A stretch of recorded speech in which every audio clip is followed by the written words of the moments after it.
Explicit content is found in this episode, so listener discretion is advised. Welcome back to the True Crime Fan Club podcast. I'm your host, Lainey. As any listener of True Crime Fan Club knows, life can change in a split second. The decision to turn left, getting stuck in traffic, going back to the office at the end of the day. Sometimes all these things can unwittingly put you into the path of danger. Other times, the day is nothing out of the ordinary, and someone evil crosses paths with an innocent person going about their day. Innocent people are suddenly thrust into a world of fear, anticipating a death they know is coming. They just don't know when. This is the story we have today, about a loving nanny and house manager who was going about her day when her life collided with evil. Okay. On to the show.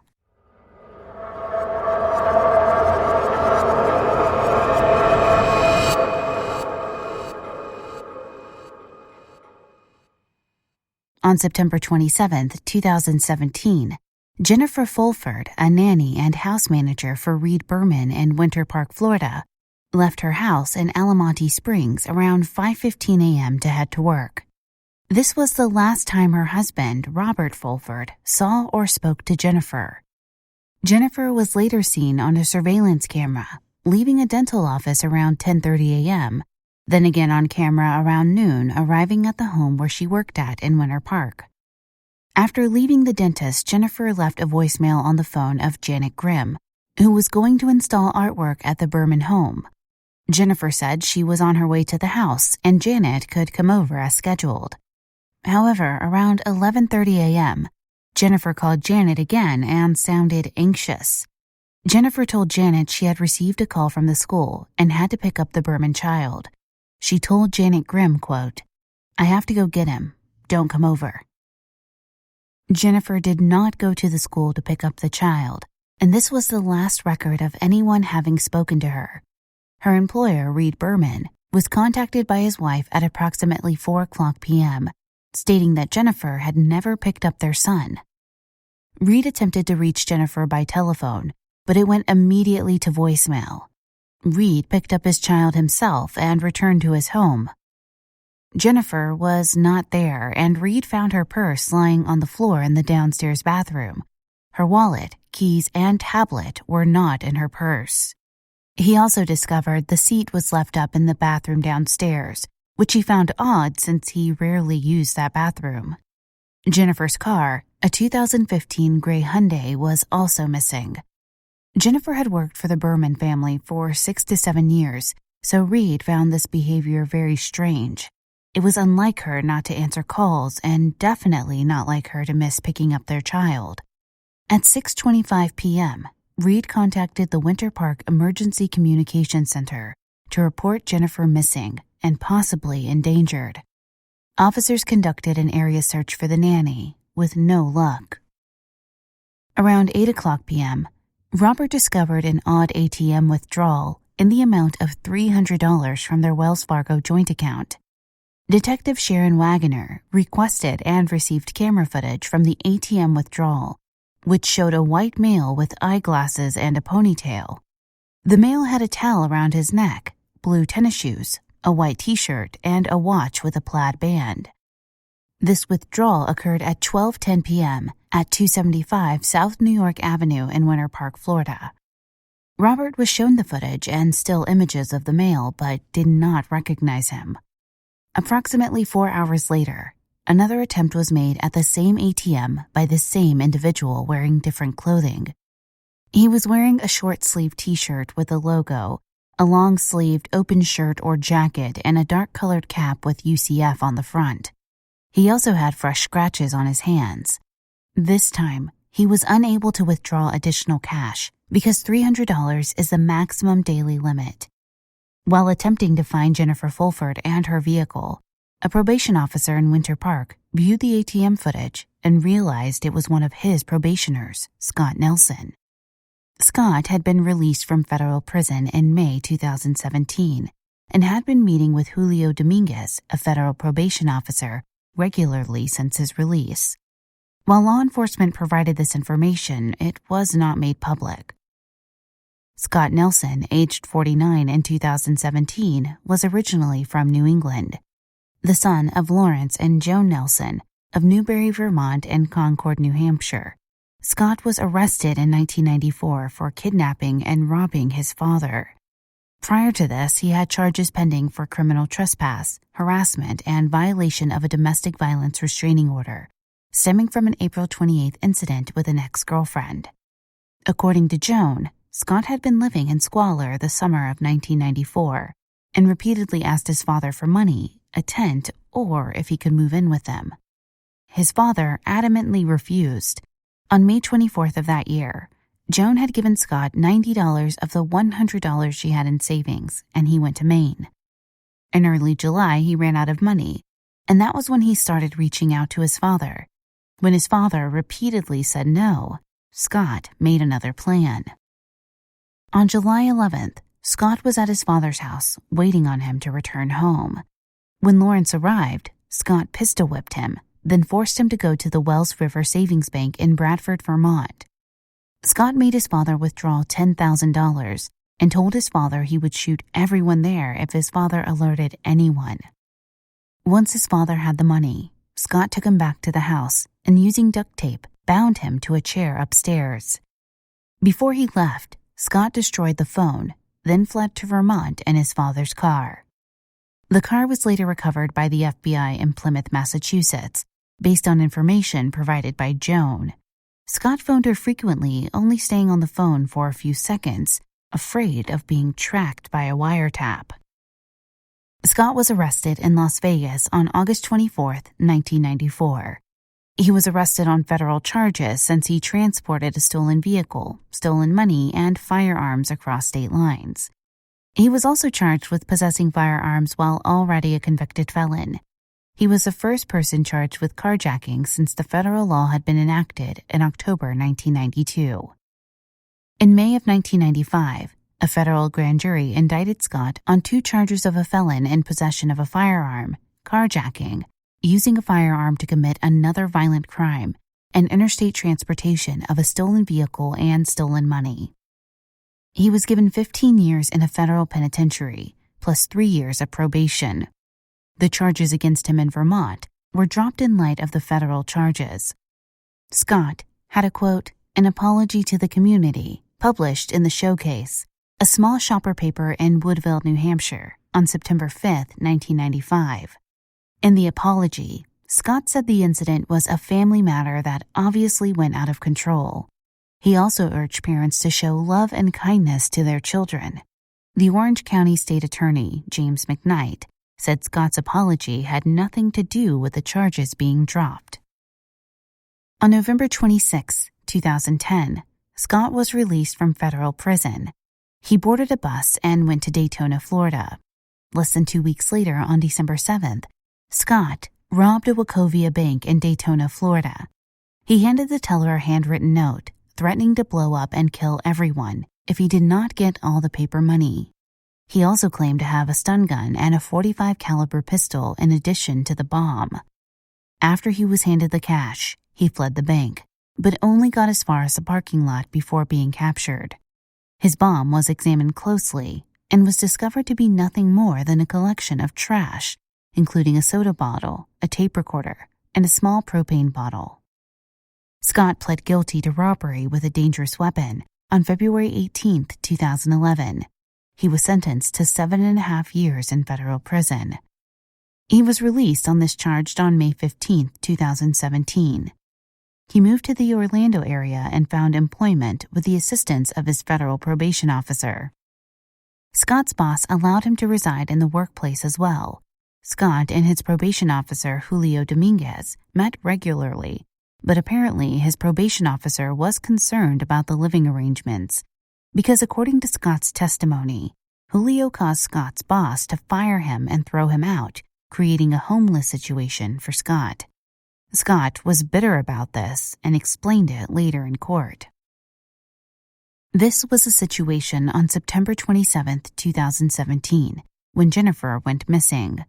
When Scott found himself homeless and starving on the streets of Winter Park, he decided he was going to rob someone. Unfortunately, he chose the house of Reed Berman. Around 11 a.m., Scott rang the doorbell at the Berman residence.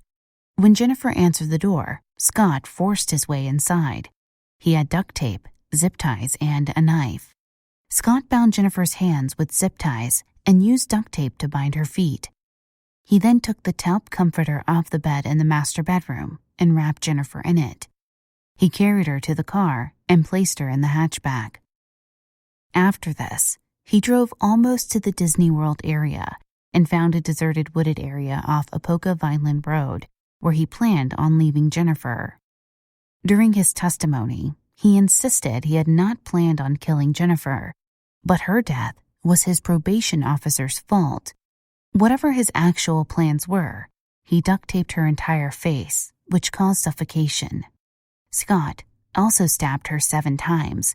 2 of these times were superficial back wounds, and 5 were deep chest wounds. On September 28, 2017, Jennifer's car was recovered from the Colonial Town Publix at 1400 East Colonial Drive in Orlando. The next day, crime scene technician Ed Bigley worked on the vehicle to recover evidence. He recovered DNA swabs, a Blue Moon Belgian white beer bottle, a distinctive plaid men's watch band, a white towel, and a white t-shirt. The t-shirt, towel, and watch band all had what appeared to be bloodstains on them, and also appeared to match what was in the initial video of Scott at Wells Fargo. A taupe comforter was also recovered from the hatchback area of the vehicle, which Reed said matched the one missing from his bed. Reed also said the beer bottle matched beers he had at his home.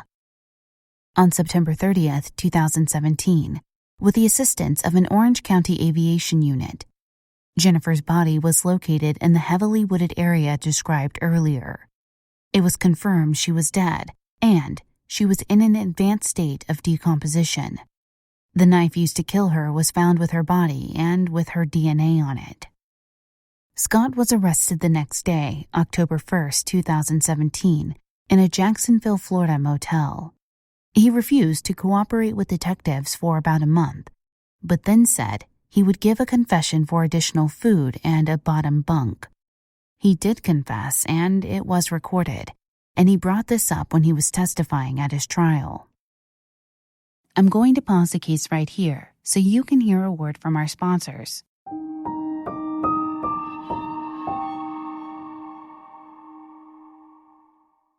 Okay, you guys, I'm here again to tell you about my favorite wine subscription service called Winc, spelled W-I-N-C. Winc makes it super easy to discover great wines, and the best part is they are shipped right to your door in a lovely, well-secured box. There's nothing like coming home to a box of delicious Winc wine selected just for you. It's truly the best day of your month, and it's the best day of my month. All you have to do is fill out Winc's palate profile quiz, and you'll get a ton of recommendations. Now, I'm a red wine drinker, so my palate profile is strictly towards red wines. And in this last box, and if you follow me on Instagram, you'll see that I got this new wine called Capuchin, which is a Carignan. It is so bold and so delicious. It was seriously one of my favorite picks. And I love that there's no membership fees. You can skip any month and you can cancel any time. Shipping is covered, and if you don't like a bottle they send you, they'll replace it with a bottle you'll love. No questions asked. So if you want to join the club and discover great wine today, go to trywinc.com/truecrimefanclub and you'll get $20 off your first shipment. That's trywinc.com/truecrimefanclub for $20 off. If you're anything like me, you've spent a lot of time trying to figure out different fitness routines. I would stick with it for a while and then I would drop it. The workouts were always a little boring for me and they didn't challenge me the way that I was hoping they would. I always thought that I had to go to the gym for personal training, but then I found Future. The sign up was crazy easy. You just download the app, put in your goals, which for me was just to establish a healthy routine of being active. It's my second week on it, and my trainer has kept me busy each day with different workouts. It's been truly incredible. I use everything I have at home, so it's tailored specifically to me. I don't know what it is, but being able to have my trainer coach me through the different workouts and then text me throughout the week after each workout or just during the day has really helped keep me accountable. Future will even send you a welcome kit that includes an Apple Watch if you don't have one for yourself. That's how they track the workouts in the app. So meet your fitness goals wherever you go. Literally, I'm going on vacation and my workout is being tailored to that. So Future is really great. Sign up for Future today at tryfuture.com/TCFC and you'll get your first 2 weeks for just $1. That's tryfuture.com/TCFC for 2 weeks for only $1. Tryfuture.com/TCFC. I'm back again to tell you about Audible. It has truly been a lifesaver for me, especially the last week and then the week coming up. I have a ton of traveling to do this month, so I've been downloading audiobooks and podcasts to listen to during my commute, either via car or by plane. Now, remember, with Audible, you get 1 new credit every month to use on the content of your choice, and you get 2 Audible original credits. And you get access to the New York Times, the Wall Street Journal, and the Washington Post, which is pretty awesome. You can stay current on current events or read the gossip section like I do. If you can't decide what to listen to, don't worry. You can keep your credits for up to a year and then use them to binge on a whole series if you'd like. To give Audible a try, go to audible.com/TCFCP. That's audible.com/TCFCP. Or text TCFCP to 500-500.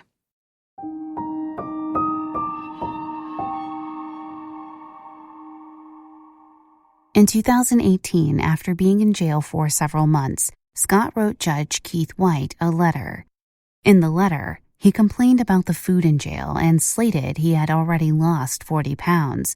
He said he had requested more food and had been told he had high cholesterol.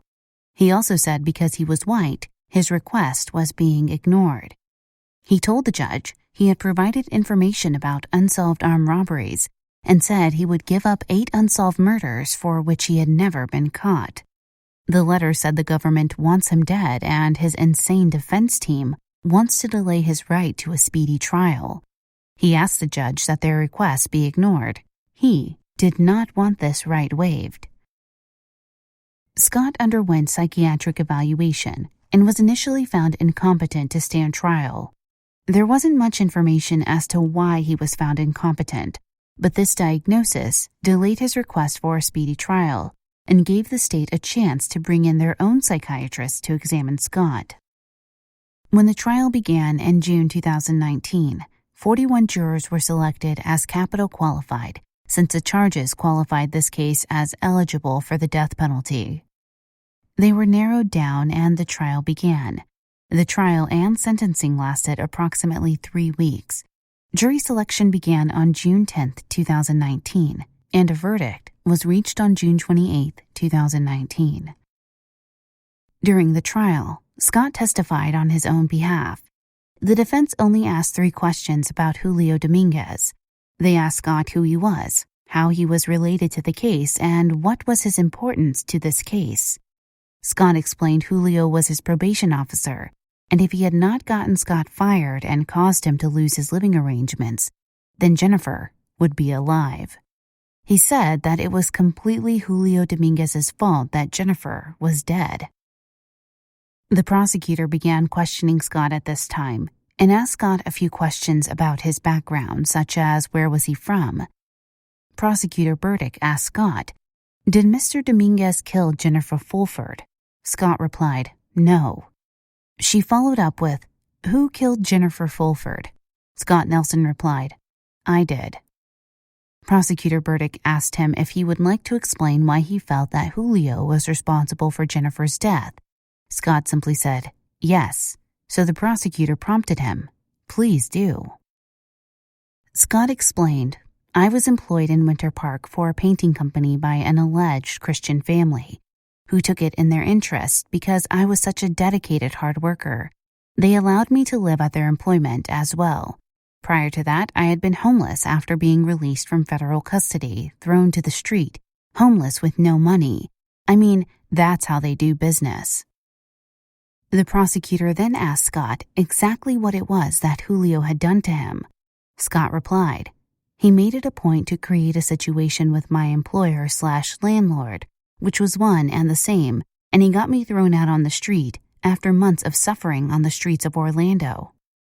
Miss Burdick asked for clarification on this, thinking Julio had just told them he was on federal probation.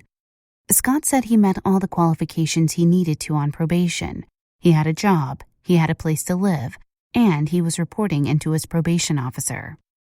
Julio seemed to take offense to that and used vulgar language to get him fired by asking Scott's employer, "What are you, blank crazy for letting this man live here? And you're going to let him work here? Get him out of here." And that got me thrown out on the street the last Saturday, August 2018. Miss Burdick corrected him and said, 2017. And so Scott corrected himself. During his questioning, Miss Burdick asked him if he knew Reed Berman or Jennifer Fulford, and he said no, then explained she was just collateral damage. The prosecutor said that Scott just used Jennifer, someone unknown to him, and who had no relation to his probation officer, to seek revenge. At this point, Scott said, "May I make a suggestion? You're venturing into territory where simple yes and no answers will not work, and attempting to manipulate me when I admitted to killing her." The judge then chastised Scott and said to only talk when he was replying to a question. Scott said it was random that he selected Winter Park. The prosecutor continued to question Scott as to why he chose that particular part of Winter Park to live while he was homeless. Scott replied, "I have to be somewhere. What's wrong with being in the city where I work?" The prosecutor started to say something about it again, and Scott said, "I think the more we have Q&A here, the further and further we're getting from the reality of the matter. You're not getting to the real truth. You're getting some cited version of what you want." The prosecutor interjected, refusing to answer the question. Scott replied, "I don't even know what you're asking." She told him she wanted to know when he put this part of Winter Park into his sights to exact his revenge against Julio. Scott said the night before he murdered Jennifer. Scott stated his confession was a quid pro quo. Miss Burdick said no, he needed to answer the question, and then on redirect his attorney could clarify that. His attorney objected to directing the witness. It was sustained, and Scott told the prosecutor to give him the question again. Scott claimed he was planning a home invasion, and if anything happened, it was merely collateral damage. He wanted cash, and nothing else he would have to carry and try to sell, because that would be problematic. Scott saw Jennifer the night before and thought she could be his way into the Berman house. Scott finally got to work into his answer that his confession wasn't quite true. Miss Burdick said, "So it's all a sham?" Scott said, "It's not all a sham, but they didn't get the real deal because they didn't give me the real deal." He asked for a single cell or bottom bunk, but allegedly the detectives told him they didn't work like that. Scott disagreed and said the detectives kept filling his head with pipe dreams.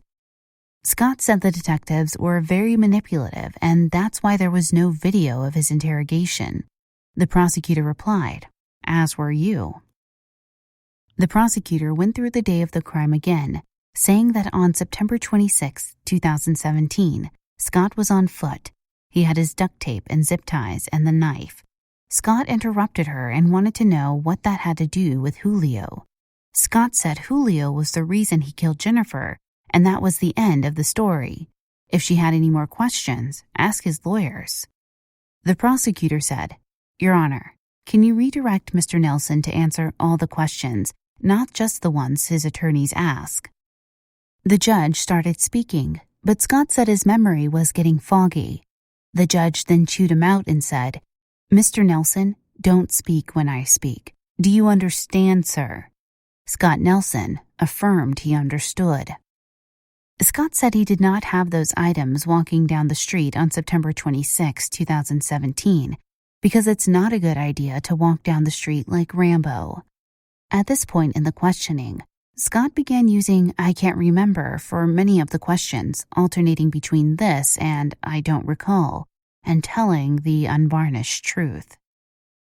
As Miss Burdick pulled out photographs for Scott to look at, he commented, "You look stressed." She paused, then thanked him for his concern. She asked him if he took the comforter off the bed, and he said, "Reed Berman slept in that bed a few nights and didn't even notice it was missing. Maybe he took it off the bed." Miss Burdick asked again, adding, "Maybe you wrapped her in it, so you didn't have to drag her kicking and screaming out of the house." Scott replied that he did not do it, adding, "Maybe she did. Maybe she was cold." Miss Burdick asked him to repeat the last line, then said, "On September 27th, how long have you lived in Florida?" Scott then replied, "I know she ended up cold." When asked if he had driven Jennifer's SUV, he denied it, then said he thought he had driven it, then said it was 2 years ago, so he couldn't remember it. When asked why he drove to the Disney area, he stated to dump her, but that he did not intend to kill her. Scott claimed to not remember driving her, or putting duct tape around her ankles, or even stabbing her, but then claimed he had been abused a lot in the last 2 years, and he had suffered a lot of brain injuries over the years. Miss Burdick asked if Jennifer looked terrified, and Scott replied, "Well, I'm sure she wasn't happy." When he was asked if he had the knife the whole time, he asked how he was supposed to carry a person and a knife at the same time. Miss Burdick pointed out that he was clearly seen on surveillance videos and at the train station and 7-Eleven. He no longer had the UCF hat on. At that time, was he making a conscious effort to appear on as many cameras as possible? Was he taunting law enforcement or trying to give them clues as to where he was? Scott denied this, but then said he let them arrest him in Jacksonville on October 1st. Scott stated he had been starving to death in Winter Park and that prison was not much better. In all of his time in prisons, he said they terrorize and brutalize you. He called America's prison system a spectacular failure. Quote, "They will spend $30,000 per year per person to keep people in prison, but not give these individuals a dime to help them on the outside." He stated he had been beaten and had been chained to beds. He had cockroaches crawling all over his bed and had been beaten and raped several times. Over the last years, his cells had been flooded and he had been forced to wade through urine and feces. On June 28th, the state rested the case, and the jury only had to deliberate for 4 hours to determine he was guilty. Scott was found guilty of first-degree murder, kidnapping, carjacking with a deadly weapon, and robbery with a gun or deadly weapon. Once the verdict was reached, then the sentencing phase of the trial began. Prior to sentencing, Scott Nelson stated he was a homicidal maniac and begged for the death penalty. Scott claimed he had been raped in prison and contracted hepatitis C because of this.